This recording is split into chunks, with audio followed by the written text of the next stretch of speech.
El tango nació en Buenos Aires, pero también vive en España. Juan Esteban Cuacchi y Hernán Dobry dialogan en La Usina del Tango con los principales referentes de la movida local del 2x4.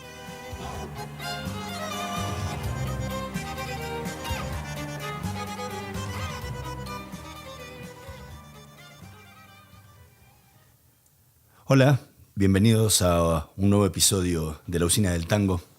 Hoy nos acompaña un pianista, bandoneonista, compositor y arreglador peruano que vive ya hace casi una década aquí en España.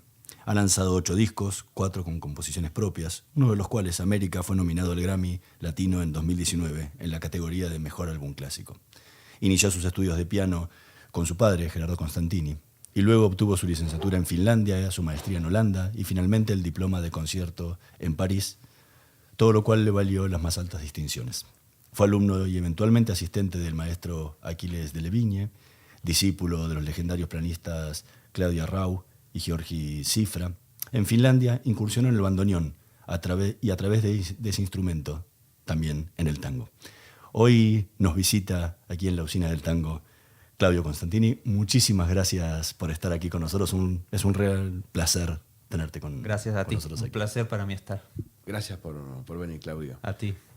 Sos un tipo muy raro dentro del tango, si se quiere, ¿no? Porque no solo por la nacionalidad, si bien la nacionalidad es muy cercana a Argentina en lo que tiene que ver con la música folclórica y cultural, en cierta manera, pero no con el tango. Yo me acuerdo que el primero que me habló de vos fue Villena, Víctor Hugo, Sí.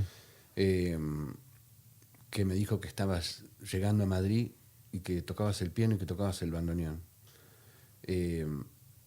¿Cómo fue que decidiste por el bandoneón? ¿En qué momento fue que descubriste el instrumento y que decidiste estudiarlo? Porque lo has estudiado, porque tocas muy bien. Digamos, no es que agarraste un día, encontraste uno y empezaste a tocar. Claro. ¿No? ¿Cómo fue? Bueno, 2 momentos claves. El primero fue cuando yo ya estaba estudiando piano, era adolescente. Vivía en Lima, la ciudad donde nací, donde crecí, y encontré un disco en casa. Mis padres, para esto, los dos mi papá era pianista y mi madre es directora. Tu papá era un gran pianista. Mi papá era un gran pianista, no sí. era un pianista, ¿no? Era Sí. un gran pianista. Sí, sí. Y mi mamá es directora de orquesta. Entonces tenían una gran colección de, entre otras cosas, pues discos, ¿no? Muchos discos LP, vinilos. Y descubrí uno, entre los que descubría a diario, porque me los comía uno tras otro, uno de Astor Piazzolla. Porque mis padres estudiaron en Roma en una época en la que Piazzolla era muy famoso, ahí en los 70s. Claro. Y entonces cuando conocieron su música les gustó mucho. Se compraron ese disco, llegaron a Perú con ese disco, décadas después lo descubro yo en casa y me enamoro, pero de la música y del instrumento, pero yo jamás había oído hablar de un bandoneón, no sabía lo que era un bandoneón. De hecho, como no había ni siquiera una foto de un bandoneón, no sabía cómo se veía un bandoneón. Entonces yo me imaginaba en mi cabeza, ¿cómo puede ser este instrumento? ¿Y qué disco era? ¿Te acordás? Era un disco grabado en vivo, un concierto en vivo. Ajá. Que se llamaba, si no me equivoco, se llamaba Lunfardo o algo así. Tenía el nombre de uno de los temas que tocaba Piazzolla con el quinteto. Sí. Un disco donde están muchos temas icónicos, Muerte del Ángel, Lunfardo, Caliente de Carísimo, etc., ¿no? Y eso, me enamoré de la música, además que los músicos del quinteto de Piazzolla es una cosa maravillosa que pasa una en un millón, de que haya un grupo tan perfecto. Entonces era como que todo me cautivó. Y el instrumento, como digo, no sabía ni cómo se veía, pero se sembró esa semillita de que yo algún día me gustaría tocar un bandoneón, ¿no? Aunque yo estaba súper concentrado en el piano, música clásica, nada fuera de lo clásico, pero me cautivó eso, ¿no? Años más tarde, cuando ya estudiaba yo el superior de piano en Finlandia, siempre piano clásico, tuve como que ese deseo, no es que renació, porque nunca murió, pero floreció aún más, o como que floreció directamente en ese momento. Entonces hice lo posible para reunir un dinero entre préstamos y cosas para poder comprar un bandoneón que me mandaron desde Argentina, desde Buenos Aires, por supuesto sin yo poder ni verlo ni saber nada acerca del bandoneón. En esa época tampoco había tanta información en el internet, o sea, yo recién era un novato usando el internet para buscar información, entonces no conseguías la información de inmediato como hoy en día. Ahí tenía que buscar mucho más y pues entonces encontré este lugar, me mandaron el bandoneón y estaba yo ahí pues en el medio del invierno con menos 30 grados, encerrado en mi cuarto aprendiendo a tocar el bandoneón. Y era maravilloso, cada botón que tocaba sonaba, se me llenaba el alma con cada, aunque sonaba realmente mal lo que hacía.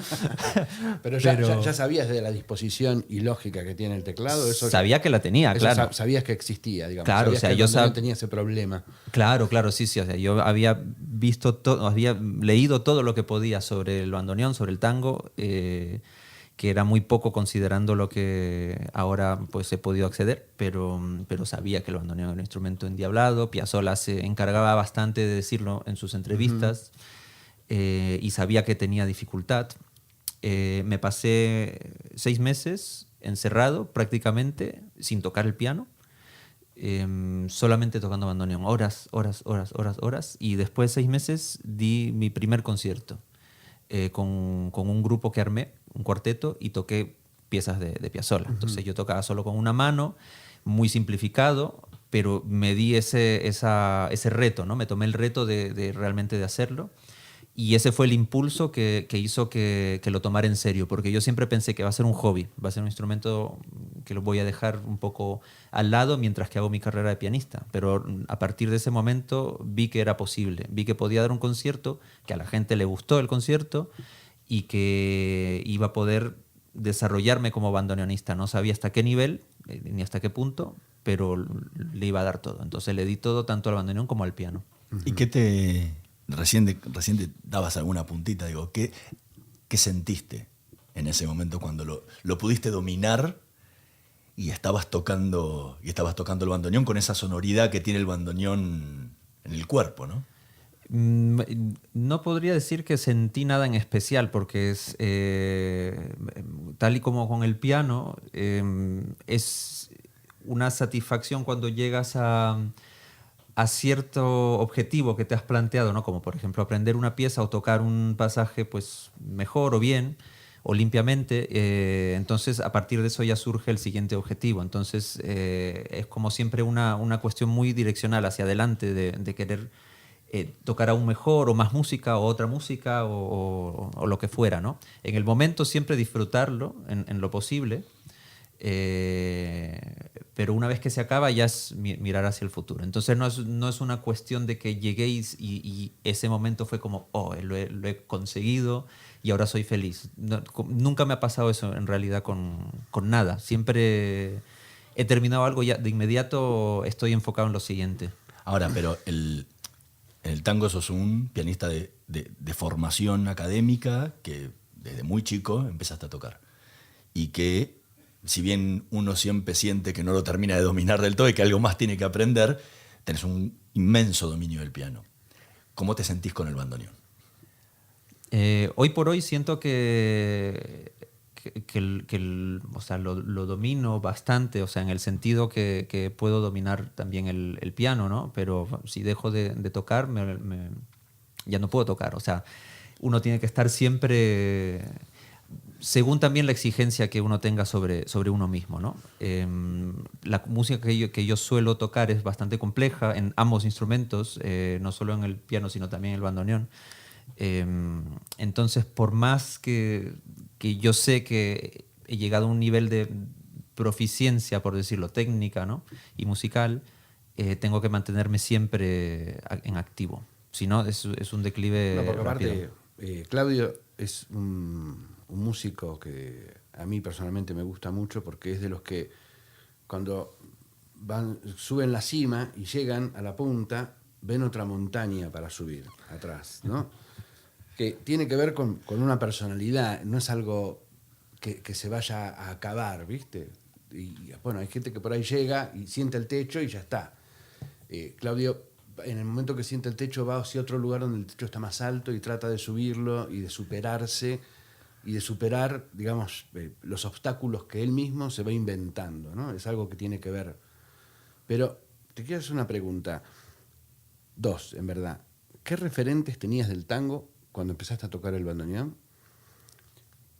¿Y qué pasó? Porque en un momento supongo que descubriste el tango, digamos, el tango Claro, en fuera general. del bandoneón solamente, ¿no? Y fuera de Piazzolla. Claro. Porque a mí me ha pasado, yo viví en Suecia también, digamos, en la zona de Finlandia. Sí. Y muchos músicos descubrían a Piazzolla y después entraban como al tango, como engañados por Piazzolla, y encontraban como otras dimensiones. Otra dimensión, distintas, claro. sí. ¿Vos qué referentes tenías del tango? ¿Cuáles fueron tus referentes en un momento determinado? ¿Y qué te pasó cuando de repente escuchaste a Troilo o otro tipo de música que no era la música de Piazzolla? Es muy interesante porque Piazzolla fue siempre la motivación principal, ¿no? Cuando no tocaba el bandoneón y cuando compré el bandoneón, cuando me decidí a tocar, también lo era Piazzolla. Todo lo demás que conocía, lo conocía mucho menos. Aunque conocía algunas cosas, si te soy absolutamente sincero, fue hace tanto que no me acuerdo puntualmente.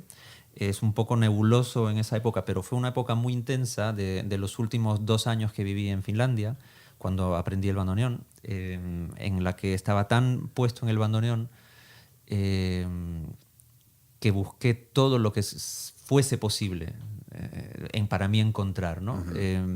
De hecho, en Finlandia existe una cosa que me parece absolutamente maravillosa, que es que en cada ciudad hay una biblioteca pública. Y en esa biblioteca se encargan de conseguir todas las cosas posibles, tanto de libros como de discos, discografía. Y uno tenía libre acceso a eso, ¿no? Entonces yo me iba a distintas ciudades, porque podías ver el catálogo online de lo que tenían. Me iba a distintas ciudades para descubrir distintos discos que puedan tener de tango que no estaban en mi ciudad, o que en esta ciudad había y en la otra no. Entonces a veces viajaba solamente para poder escuchar eso, ¿no?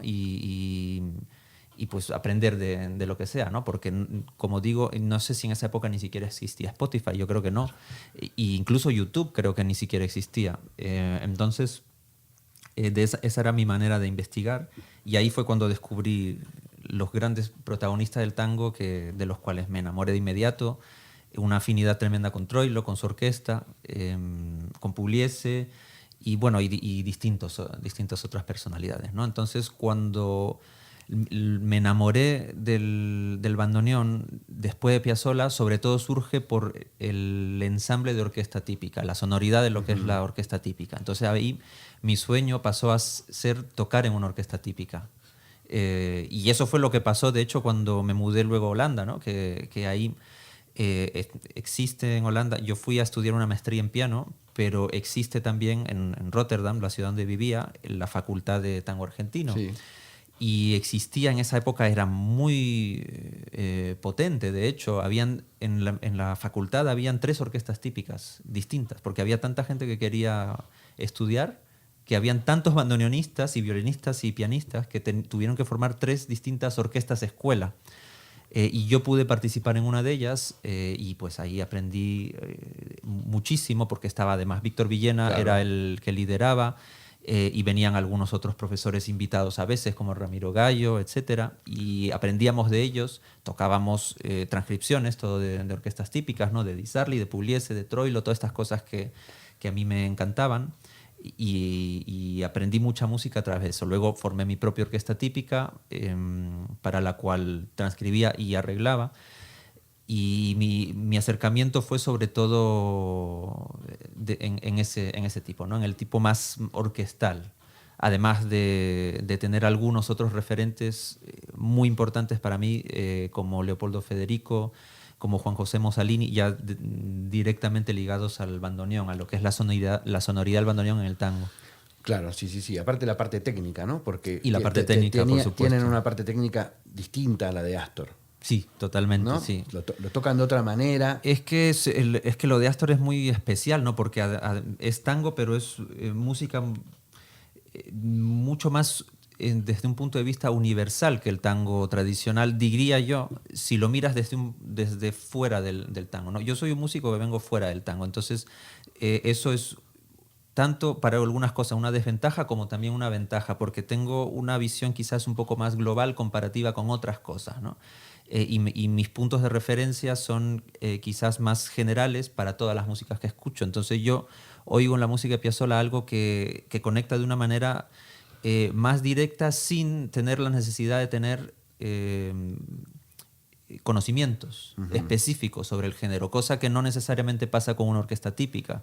Quizás por eso yo cuando escuchaba a Piazzolla antes de tocar el bandoneón y escuchaba orquestas típicas, yo conectaba más con la música de Piazzolla que con Di Sarli o con cualquier otro compositor. Una vez que ya conocía el mundo y que ya tenía ese conocimiento, ¿no? ese estudio, ya podía conectar de la misma manera. A lo mismo que si a alguien le pones a escuchar una sinfonía de Mahler, quizás pues necesitas cierto conocimiento para realmente poder apreciar eso, ¿no? Por eso digo, la música de Piazzolla quizás es un caso especial en cuanto a eso, ¿no? Hemos hablado y hemos explicado muchísimo en poco tiempo. De tu música. ¿Le podemos dar un ejemplo práctico a la gente? ¿Cómo podés mostrarle todo esto que estuvimos hablando en sonido en el bandoneón? ¿Qué podés tocar? ¿Podés tocar un cacho lo primero que tocaste en el bandoneón? No tengo ni idea qué fue lo Seguro algo de Piazzolla. Creo que fue o alguna sí. cosa de estas que decías que tocabas sí. así con la mano derecha solamente. Sí, claro. Mira. Creo que el primer tema que aprendí en el bandoneón fue la Milonga El Ángel. Ah, mira. Pero sin, o sea, la melodía tal cual. Entonces yo tocaba así.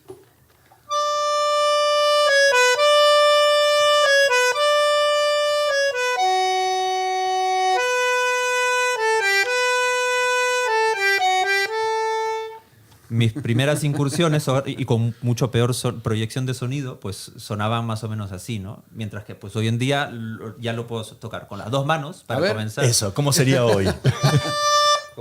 Como es hoy. Sí.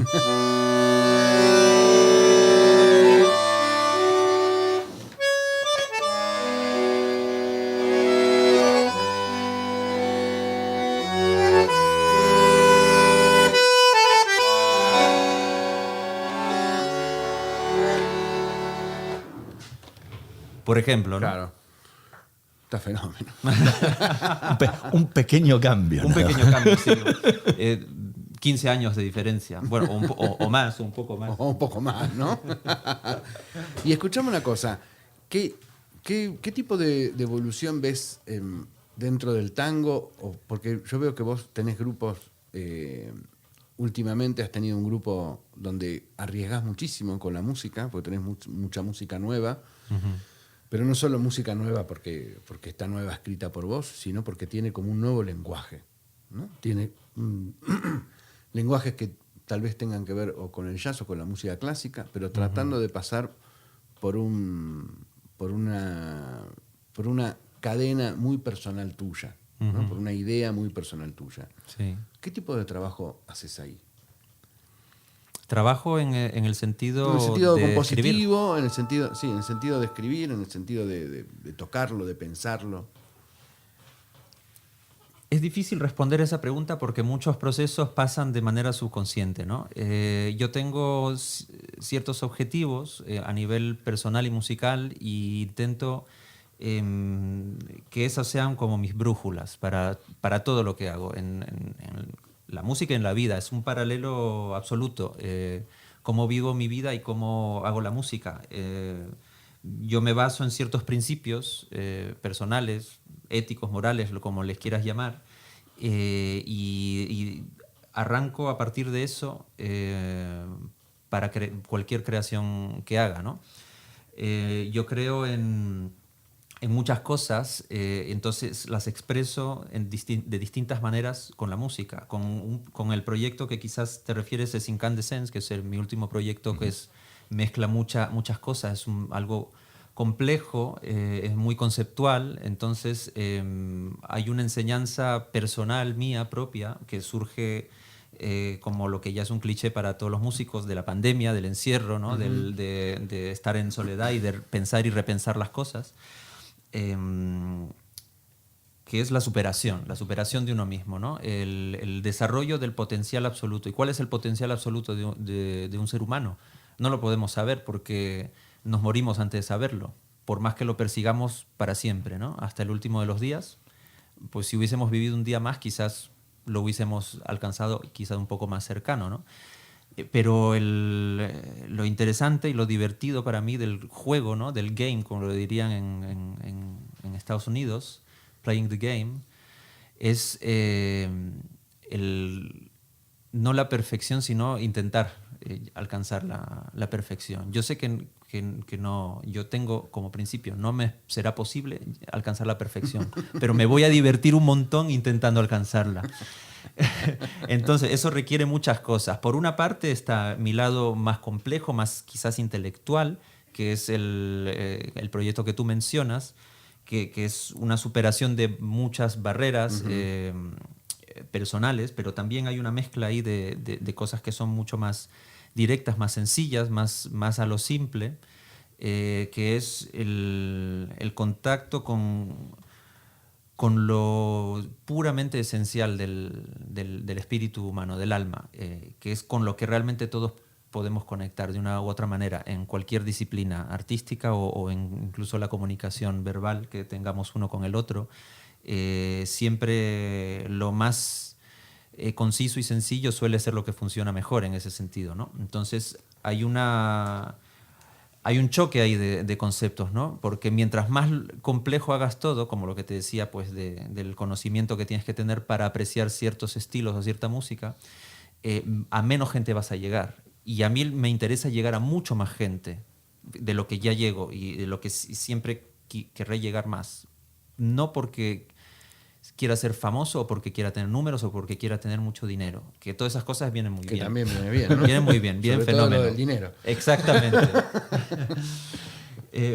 Pero mi motivación es que a mí la música me afecta de una manera tan profunda y enriquece mi vida de una manera tan absoluta, me hace tanto bien, me hace superar tantas cosas negativas, que yo quiero dar la oportunidad a otras personas que también sientan eso, con sea la música que sea. Y por eso es que quiero llegar a tanta gente. Por eso hago una serie de acciones hacia eso, ¿no? Me he explayado un montón y... No, está muy bien. No sé si respondo a tu pregunta. ¿Qué pueden hacer juntos? A ver, ¿cómo Aparte podemos de comer un asado. Empezamos por ahí. Digo, pero musicalmente, No, y toquemos ya que tiene el teclado toquemos y... un tango. Dale, En ¿cuál? lo que quieras. Elijan ustedes Así a yo- la carta. Yo hace mucho que no toco tango. Yo también hace Y sobre- mucho. Ah, sí. No te preocupes. Pues vamos a Yo hace mucho que no toco.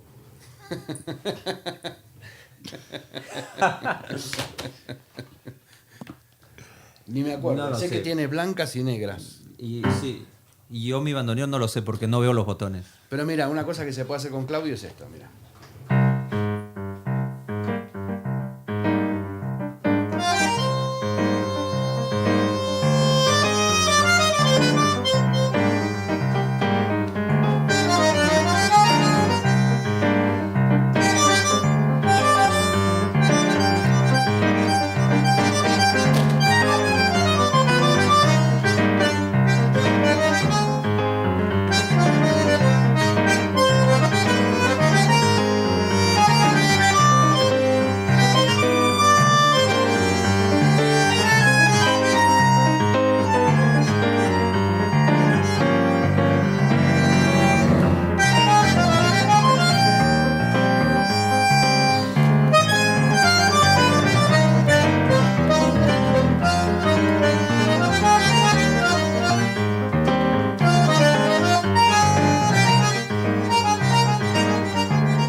Y por ejemplo, otra cosa, porque esto que acaba de hacer Claudio, que es improvisar, que para un piano, bueno, no tiene una mayor complejidad, en el bandoneón es muy complejo poder hacerlo. Por lo menos se ha demostrado que es muy complejo porque no son muchos los que lo pueden hacer. Digamos, en porcentaje a los que tocan, sentarse a tocar e improvisar y generar ideas y escuchar al otro y tocar con el otro.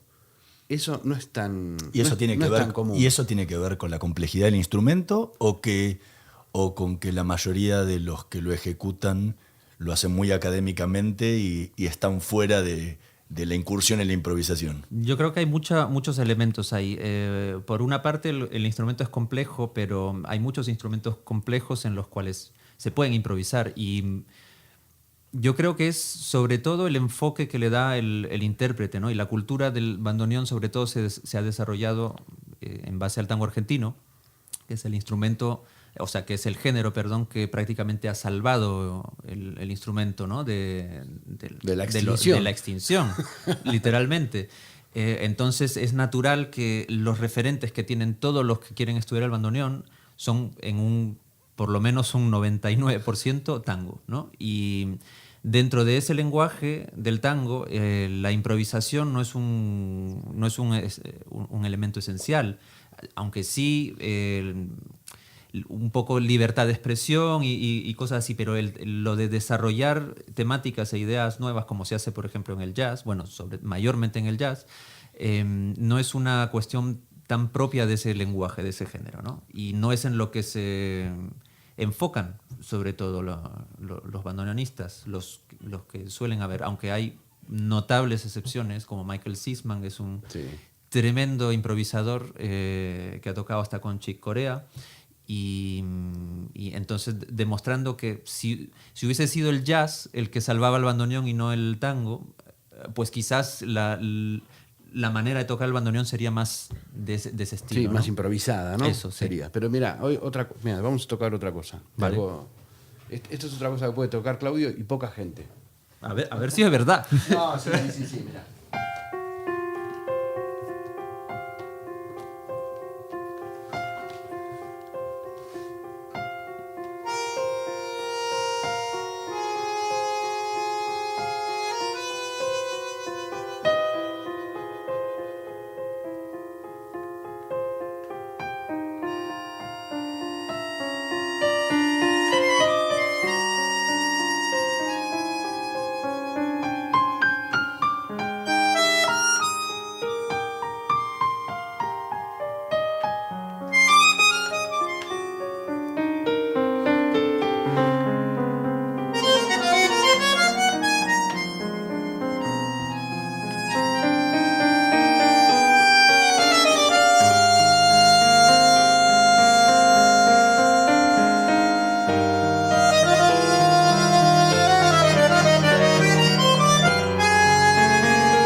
Por ejemplo.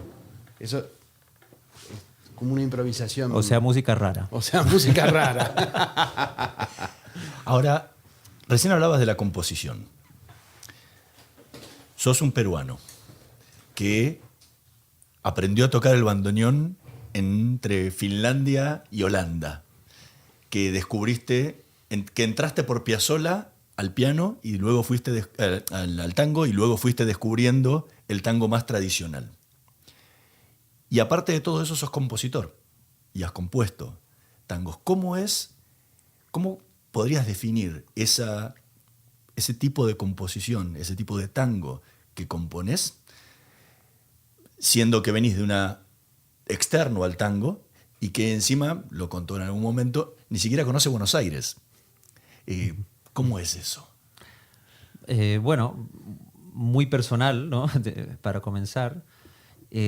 Aunque me nutrí mucho del tango y de tocar tango y aprendí sobre todo transcribiendo, aprendí, digo, sobre la escritura del tango, sobre los estilos, aprendí transcribiendo porque transcribí mucha música, tengo la fortuna de tener mucha facilidad de oreja, entonces transcribía muy rápido, muchas transcripciones. Transcribir, para el que no lo sabe, es el hecho de escuchar la música y sin tener referencia de la partitura y luego poner esas notas, ¿no? Solamente con escucharlo. Entonces eso para si tienes que transcribir todas las notas que hace una orquesta entera, pues tiene cierta complejidad, ¿no? Entonces tengo la suerte de tener una facilidad para sacar eso, que no es ningún mérito, simplemente es algo que es innato.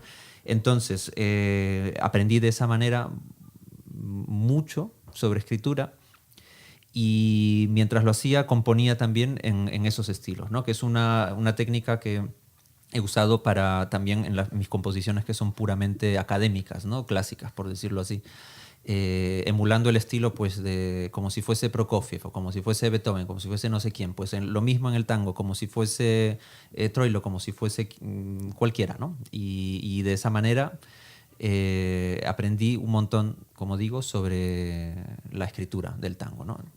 Al principio hacía, como digo, cosas más tradicionales y luego fui experimentando, ¿no? Como lo que dicen muchas personas, incluida pues, Nadia Boulanger, conocer las reglas a perfección y de ahí vas a saber cómo romperlas. No necesariamente romperlas, sino, en mi caso, digo yo ya personalmente, no necesariamente romper, sino innovar desde la perspectiva única que tienes tú como músico. Y mi perspectiva como músico pues involucra muchos estilos, muchos géneros. Lo que escuchaba en casa, lo que palpé no tocando sino escuchando en casa ha sido muy, muy importante.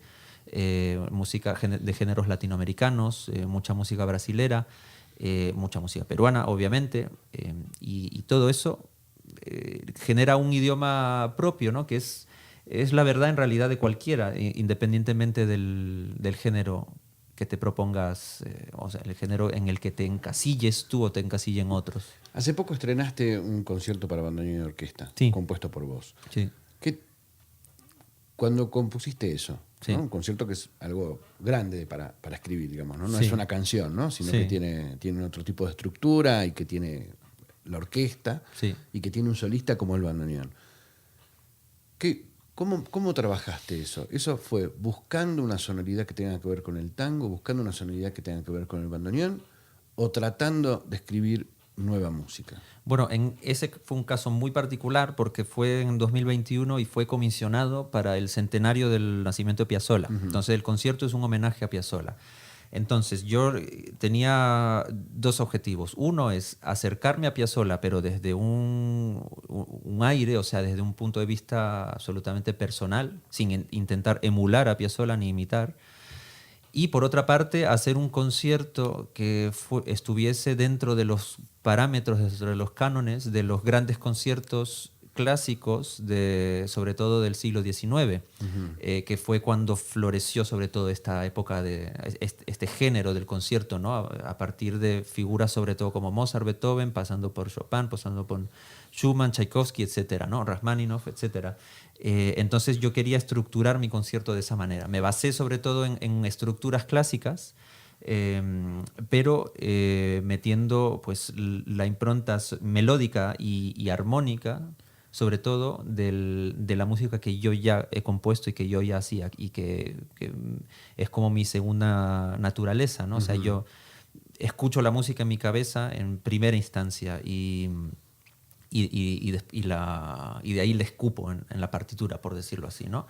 Entonces, es difícil para mí cuando no tengo una estructura, a veces, cuando no tengo una estructura sobre la cual trabajar, sobre todo en obras tan extensas como este concierto que es para una orquesta sinfónica entera y dura 30 minutos, entonces una pieza grande de música, me propuse eso, me propuse estructura y rellenar la estructura con todo el bagaje que yo tengo, mirando un poco hacia ese lado de Piazzolla. Claudio Constantini, se nos acabó el tiempo. Oh, es que hablo demasiado. No, pero aparte, no, es un placer inmenso escucharte y aprender de todos tus conocimientos y toda tu experiencia. Pero nos quedó muchísimo por delante y desde ya te comprometemos a hacer una nueva visita. Con todo gusto. Dentro de un Claro, tiempo y por supuesto. seguir hablando de tu música, de ti como intérprete y poder conocer un poco más detrás del músico que uno escucha sobre el escenario cuando tiene la posibilidad de ir a verlo. Muchísimas gracias, en serio. A ti, por a haber ustedes venido. dos. Muchas gracias. Un placer Muchas gracias enorme. por venir, Claudio. A ustedes. Nosotros nos vamos a encontrar nuevamente en el próximo episodio de La Usina del Tango. Así es.